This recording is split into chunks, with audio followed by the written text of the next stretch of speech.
एक तरफ चुनावी ऐलान तो दूसरी तरफ भयंकर सियासी संकट। एक्सटर्नल सर्वे से लेकर इंटरनल सर्वे तक जो तस्वीर निकलकर सामने आ रही है उसे देखकर मोदी शाह की नींद हराम हो चुकी है। नतीजा ये हो रहा है कि अब बहुत बड़े पैमाने पर मौजूदा विधायकों को बाहर का रास्ता दिखाया जाने वाला है। 25 से 30 ऐसे जनप्रतिनिधियों पर केंद्रीय नेतृत्व की नजर टेढ़ी भी हो चुकी है। इसके अलावा केंद्रीय मंत्रियों पर भी गाज गिरने वाली है, यह दावा भी किया जा रहा है। चुनावी माहौल में बागियों को संभालने में नाकाम एनडीए में इस्तीफों का दौर लगातार चल रहा है। तो क्या चुनाव से पहले ही नतीजे तय हो गए? नमस्कार, मेरा नाम हिमांशु मिश्रा है। आप देख रहे हैं 4PM न्यूज नेटवर्क। दोस्तों, विधानसभा चुनाव के लिए बीजेपी की प्रदेश कमेटी ने अपने कैंडिडेट की जो लिस्ट है लगभग फाइनल कर ली है। 4 से 5 अक्टूबर को सह प्रभारी केशव प्रसाद मौर्य और CR पाटिल ने स्टेट लीडरशिप की कोर कमेटी की एक बैठक की थी, जिसमें संभावित कैंडिडेट्स पर चर्चा करके लिस्ट केंद्रीय चुनाव समिति को भेज दी गई है। फाइनल उस पर फैसला होना है।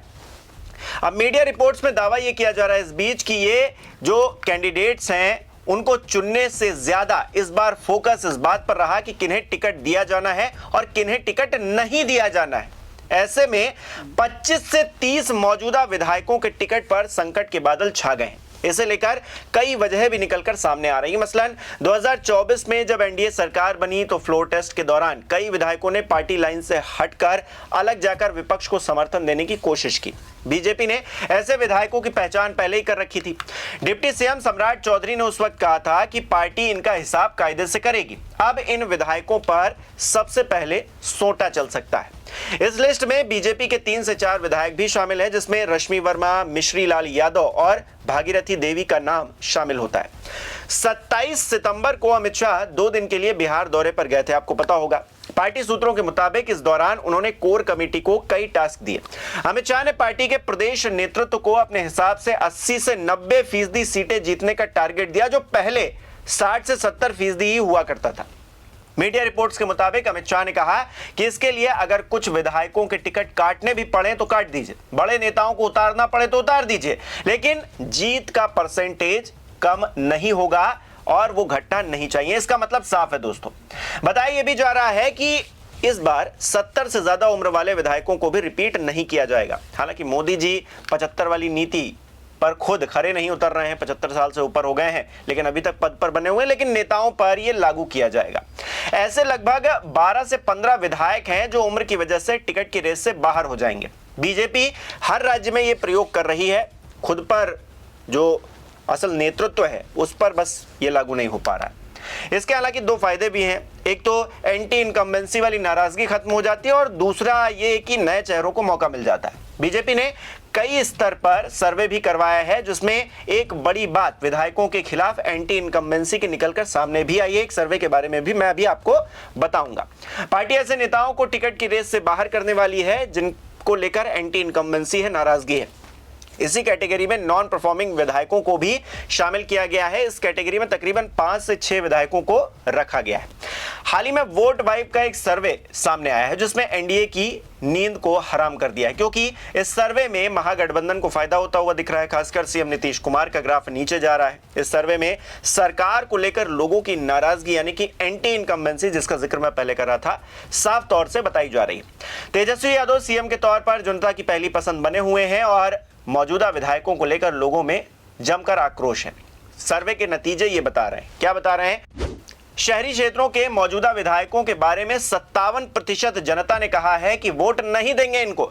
31% लोगों ने वोट देने की बात कही है, जबकि 12% मतदाताओं ने अभी डिसाइड नहीं किया है। ग्रामीण सीटों की अगर बात करें तो विधायकों के बारे में जनता की राय शहरी क्षेत्रों के विधायकों से थोड़ी अलग है। ग्रामीण क्षेत्र के 52% मतदाताओं ने मौजूदा विधायकों को टिकट नहीं देने की बात कही है, जबकि 32% ने कहा है कि मौजूदा विधायक को वोट देंगे। 16% मतदाताओं ने कहा है कि अभी तय नहीं किया है, फैसला नहीं किया है और ना में जवाब दिया है। सर्वे में 55% पुरुष जो वोटर्स हैं वो कह रहे हैं कि अगर वर्तमान विधायक चुनाव लड़ते हैं तो उनको वोट नहीं देंगे। 51% महिलाएं कह रही हैं कि मौजूदा विधायकों को वोट नहीं करेंगे। 18 साल से 24 साल उम्र के 54% वोटर्स ने मौजूदा विधायकों को वोट नहीं देने की बात कह दी है। 25 से 34 साल आयु वर्ग के 57% लोगों ने भी मौजूदा विधायकों को वोट नहीं देने का ऐलान किया है। 35 से 44 साल आयु वर्ग के 55% वोटर्स ने भी मौजूदा विधायकों को वोट नहीं देने की बात कही, यानी कि गजब की एंटी इनकम्बेंसी इस बार देखने को मिलेगी। ऐसे में शाह कहीं ना कहीं परेशान जरूर होंगे, जिसका खामियाजा बाकी नेता भुगतेंगे। बीजेपी एक और प्रयोग बिहार में करने जा रही है। आपको याद होगा कि 2023 के चुनाव में मध्य प्रदेश हो, राजस्थान हो, यहां पर बीजेपी ने सांसदों और केंद्रीय मंत्रियों को विधानसभा चुनाव में उतार दिया था। इससे पार्टी को फायदा भी मिला। अब यह काम बिहार में भी होने वाला है। हारे हुए 3 पूर्व सांसदों रामकृपाल यादव, सुशील सिंह और अश्वनी चौबे के अलावा गिरिराज सिंह और नित्यानंद राय के चुनावी मैदान में उतरने की चर्चाएं तेज हैं। इन चर्चाओं के बीच में बीजेपी समेत सहयोगी दलों में धड़ाधड़ इस्तीफे भी हो रहे हैं। देवेंद्र कुशवाहा ने राष्ट्रीय लोक मोर्चा की प्राथमिक सदस्यता के साथ पार्टी के सभी पदों से इस्तीफा दे दिया। उपेंद्र कुशवाहा के काफी करीबी माने जाते हैं देवेंद्र, अब वो निर्दलीय विधानसभा चुनाव लड़ सकते हैं, ऐसी खबरें हैं।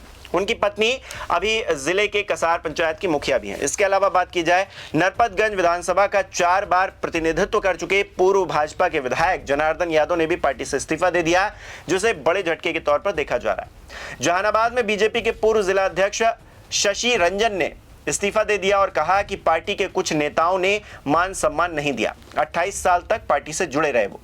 इसी तरह बिहार भाजपा के वरिष्ठ नेता रहे रामाधार सिंह ने भी इस्तीफा दे दिया है, पार्टी छोड़ दी। उन्होंने राजपूत समुदाय को सम्मान न मिलने की बात कही है, आरोप लगाया है। अब वो मगध विकास मोर्चा के तहत चुनाव लड़ेंगे। इससे पहले पार्टी के मीडिया पैनलिस्ट असित नाथ तिवारी ने 2 जून को इस्तीफा दे दिया था। कुल मिलाकर भगदड़ जैसा माहौल बनता हुआ दिखाई दे रहा है भारतीय जनता पार्टी के अंदर, और सहयोगी जो है उनके अंदर भी। जेडीयू में किस तरह से इस्तीफे हुए हैं, एक लंबी लिस्ट है उसकी, कई बार मैंने आपको बताया भी है। तो ऐसे में क्या होने वाला है और क्या हो रहा है, चुनावी ऐलान एक तरफ हो रहा है तो दूसरी तरफ भगदड़ का माहौल बना हुआ है। इसे लेकर आपकी क्या राय है? ये जो सर्वे लगातार निकलकर सामने आ रहे हैं उसे आप किस तरह से देखते हैं, हमें कमेंट करके जरूर बताएं। इस वीडियो को लाइक कीजिए, शेयर कीजिए। हमारे चैनल को सब्सक्राइब नहीं किया तो वो भी जरूर कीजिए।